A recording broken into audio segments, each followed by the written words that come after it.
What's up, everybody? I'm Misfit Midas, and this is going to be episode 1 of a new series I'm going to start here on YouTube called Siege Beginner Series. And it's specifically designed for people that were like me when I first started the game, where, I didn't really have any friends that played the game with me, and I didn't know what was going on. So when I would join matches, I didn't know where to play, what to reinforce, how to push, how everything worked together. And, Siege is a really awesome, complicated game, but at the same time, that can be kind of discouraging for new players. So in this series, we're going to go over things that answer all those questions. How to attack, how to defend, where to push, where to reinforce, good use of gadgets, how to play together, and that sort of thing. So for episode 1 today, we're going to cover how to attack. So in this episode, we're going to break it down to 6 subcategories here. So we're going to cover roles, the separate roles on attack, objectives and sub-objectives, how to mass players, how to use utility to kill, and how to plant, and how that breaks down into a few different things, and then also communication as an attacking team.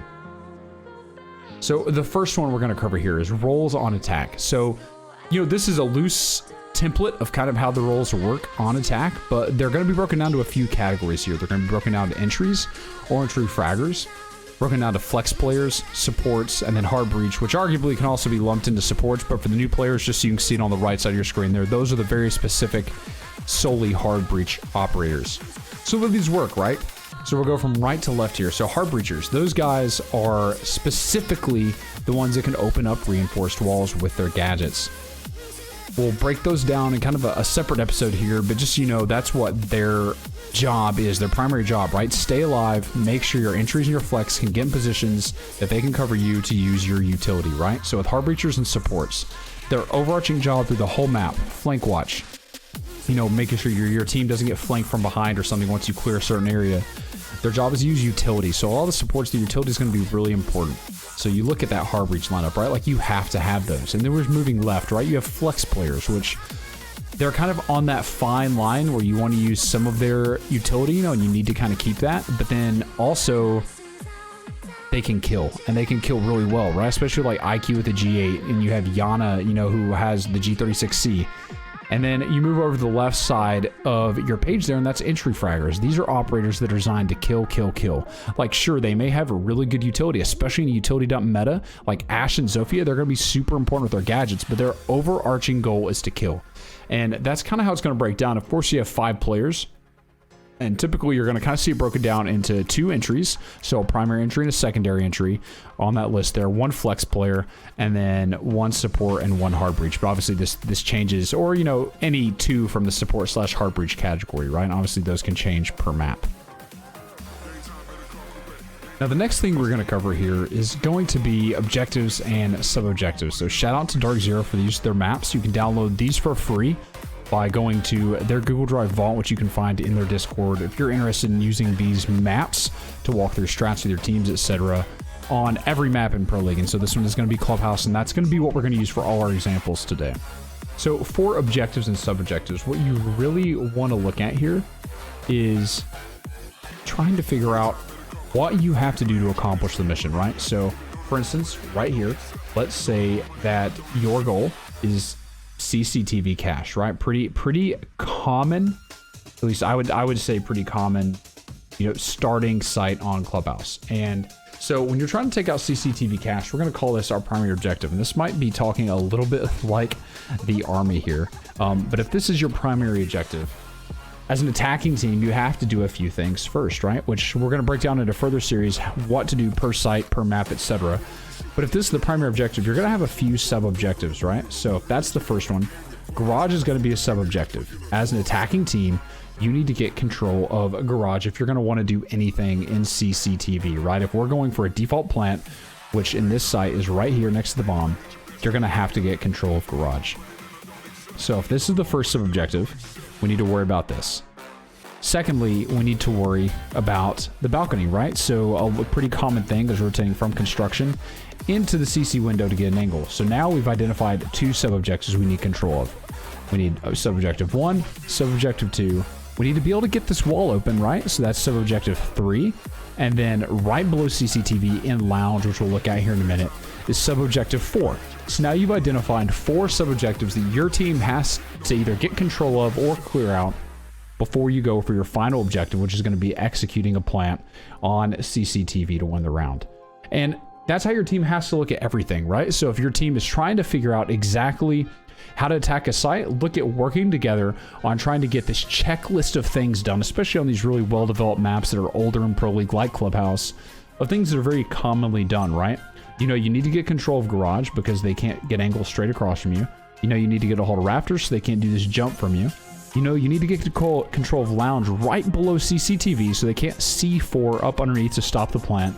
And then, of course, you have to have the wall open to be able to get some of the cross angles here as you go for the plant. And so now you've formulated a rough basis of attack, but you've identified clear marks and a clear checklist that you have to go on in order to get things done. What I want us to look at right here is how all 5 players in Mirage are working together, you know, either on drones or trying to push this guy out of Lounge, all at the same time from across the map, all 5 players working together to get this kill that loading eventually does here on the player in Lounge. Victory on this map over X set, and that's it. So they themselves. The next part that we're going to talk about here is how to mass players. So we just finished talking about how objectives and sub-objectives work inside attacking rounds on Siege. So in order to take those objectives and sub-objectives, you have to be able to mass your 5-man team on each of those objectives. So I'm sure something pretty common in ranked or unranked or casual even that you see when you play is you start the round and then all of a sudden all 5 players immediately just start doing what they want. You know, so if you're looking at that objective spread we just covered, you'll be like, all right, I need one person to take Garage, I need one person to take below, one to get the wall, one to kind of hold the balcony here, and then, you know, maybe one guy's just going to stay outside and get ready to go for plant number 5, right? So now you have 5 guys.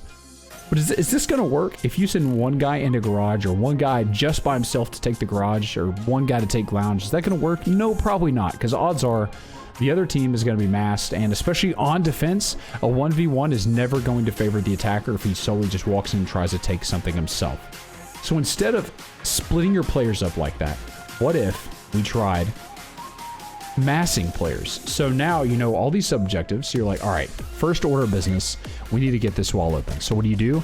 Let's say you have your hard reach on the wall, you have a Zofia at the drone hold to be able to stun in, you have 2 below getting ready to walk in Lounge and stock to get the stuff off underneath with, you know, an Ash, a Buck, or a Zofia, whatever, etc. if you don't use the Zofia here.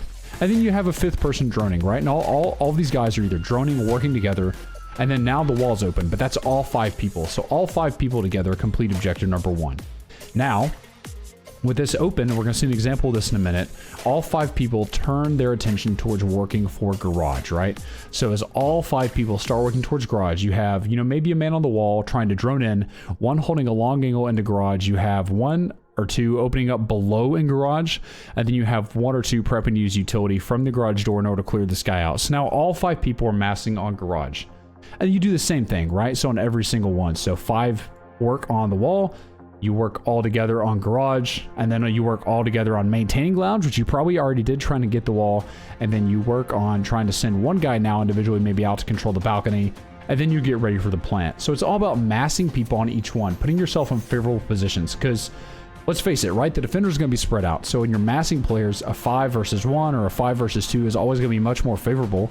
But now you're slowly eating at the defenders and at their manpower until you're finally able to go for the plant here with a significantly better man count and probably a better timestamp than if you were to do it all alone. This next clip right here is an incredible example of how Space Station Gaming, literally with 10 seconds left in a 5v5, immediately entries by massing their players on 2 single rooms from every possible angle, and they're able to close out X-Set completely here and win the round, you know, after it being in a 5v5. We don't need that diffuser down. No, sir. They shouldn't have won it. Kill everybody from X-Set.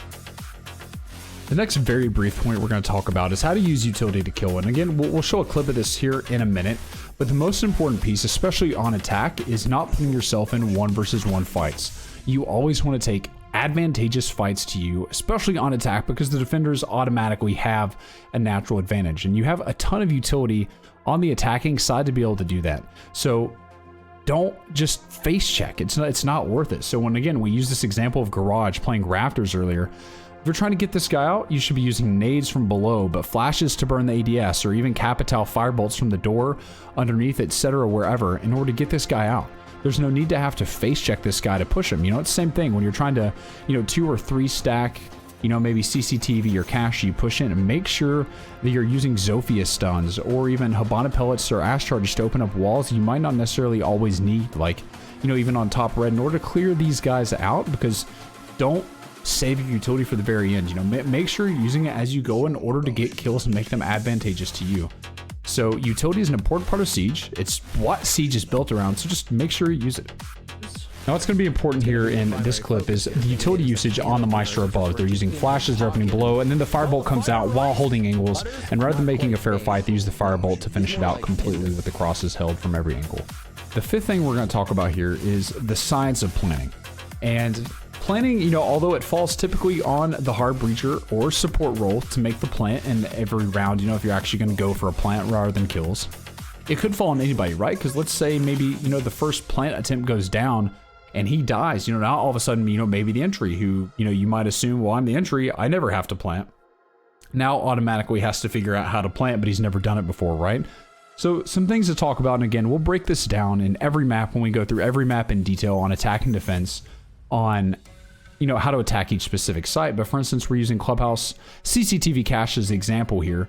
So we'll talk about the default plant CC. Everyone and their mother knows the default plant is right here next to A bomb. Why?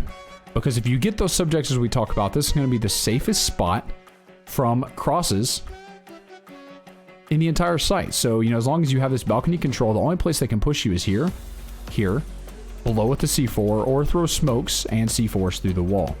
So this is what's called default plant, right? So as a team, if you're trying to go for a default plant, it's important as the hard breacher you communicate that, but then you also know exactly where you're trying to push. The inverse of that is the defending team also probably knows that this is the default spot. So if they're smart, and you know, maybe you're in a sweaty rank game or whatever, and they're trying to place C4s or smokes from cache through open holes here, they're going to always smoke this out. And again, we'll see an example of this in just a minute. So an option you can have, and again, coordinate and talk about this with your team, is you could even, you know, plant in some weird spots, right? Close to the door, close against this wall, places they won't expect, that the smoke's not going to hit you, because odds are they don't have an exact intel spot on where you're at in there. They just know you're planting, and they know that that's the default spot. So plant somewhere they might not expect, but you can still be covered, tucked away in tight corners, as close as you can get here to the wall too, so your teammates can still cover you, but you're in a spot that you can get the plant down that's not the default spot, because again, the defenders aren't going to expect it. The most important part about planning, though, is communication. We're going to talk about that here in a second, but in communication, when you're getting ready to go for the plant, don't just yeet yourself into sight and immediately start planning without any prior conversation or communication with your team. Make sure that you're talking, you know, hey, we're getting ready to execute. We're getting ready to execute. You know, 3, 2, 1, go. Hey, do you have my cache door covered? Do you have my red door covered? Are you holding bottom lounge looking below for C4? Do you have my jump out covered? Check, check, check, check. Perfect. I'm going for the default plant. Or I'm going to plant close. I need you to smoke off the red door in order for me to get there. Got it. Check. Now we go for the plant. Or, hey, I'm going to push close against CC door, because they're not going to expect it, but I need you to make sure this is covered for me. Okay, I'll adjust. I'll make sure I can hold this angle tighter than maybe I would all the way back. And it's about that communication. It's about ensuring every check mark on that checklist is done before you go for the plant.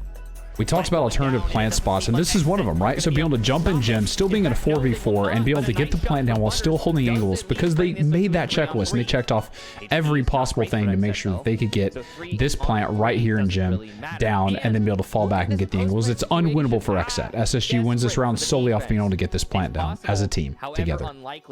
Drip has finally reconfigured. No, it doesn't matter because Same thing here. This is what's important, right? We talk about alternatives plant spots. Now watch G2 as they get ready to go. CAC's going to run and get this entry. They know they're smoking off that default plant we talked about, and then immediately start planting on this cache wall as an alternative spot.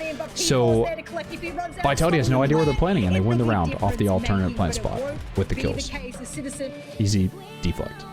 The final topic we're going to talk about here today is communication. And communication, if I had to give you, one single thing on attack that's going to help you the most, it's going to be this communication. So even if you're solo queuing, make sure you use text chat if that's all you got, or preferably a mic, etc. to talk with your team. There are 4 main things that I'd like to break down for communication, though, that'll help any team either improve their communication or ensure it maintains the level it's already on. Number 1, be calm. If you're screaming into the mic, which I have a problem of doing sometimes too, especially when I get excited or angry, no one's going to understand you, no one's going to know what you're saying, and you're going to maybe elevate the situation a little bit more than it needs to be, and everyone else is going to get nervous too. Stay calm when you're trying to provide callouts. Number 2, be clear. Don't, obviously sometimes you can't help speech impediments or panics, when you're trying to call things out, but be clear about your callouts. Know exactly what you're trying to say, operator name, location, what they're doing. Make it as clear as possible, especially in tense scenarios for your teammates to understand. The next thing is going to be concise. Again, don't talk more than you have to. There are 4 other people on your team, and I'm sure they have as much to talk about as you do, especially when things are starting to go down. So for this one especially, be concise. I died, vigil, CCTV, rotating into cash, or whatever it is. Just say what you need to say and then be done with it. Or ask the question, if you're trying to be calm, clear, and concise. Hey, do you have me covered from cash? Hey, do you have my red covered? And then the last thing, especially on those questions, is acknowledgement. And so, this might not be you, but your teammates especially, or if you're being told something you should do this, is acknowledge the call out. And you see this a lot in kind of some Pro League comms or competitive players comms, especially if you watch a lot of their Twitch streams or some of the Pro League comm videos, you'll hear acknowledgement. So, for instance, hey, do you have my red covered? Yes, I have it covered. Do you have my cash store? Yes. There's a vigil, vigil strip, heard. That's all you have to say is acknowledge the call out to make sure everyone's on the same page. There's no miscommunication. There's no chance that you miss something. And if they don't acknowledge it, repeat it. Don't get angry. Just repeat the call out and then make sure they know what needs to go on. So now this next little burb I'm going to show you right here. It's kind of a meme joke video that we kind of made depicting 2 different types of callouts. But then, of course, you can always watch a bunch of different callouts all week in the description below.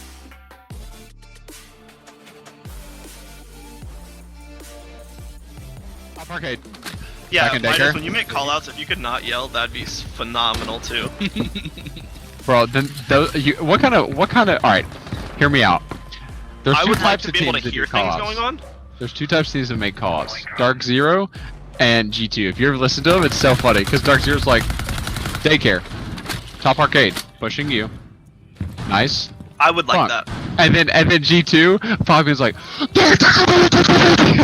just like Yeah, going. that's you. That's you, Yeah, and yeah. I need you to go with Dark Zero there. It's just so funny. I love watching. We also can't do that. I make callouts. Alright everybody, thanks for watching. I really appreciate it. Again, I'm Misfit Midas, and this is episode 1 of the Siege Beginner series, and this covers how to attack. If you have any questions, drop them in the link below in the description, the comments, etc. Hit me up on Twitter, Instagram, Twitch. I try to stream 3 to 4 times a week. Anywhere, I'll be happy to answer those questions for you. Let me know if this is the kind of content you'd like to see. If not, maybe what I can do better. But I appreciate you watching. Take the time to hit the like and the subscribe button. Thanks a bunch, guys. Have a good day.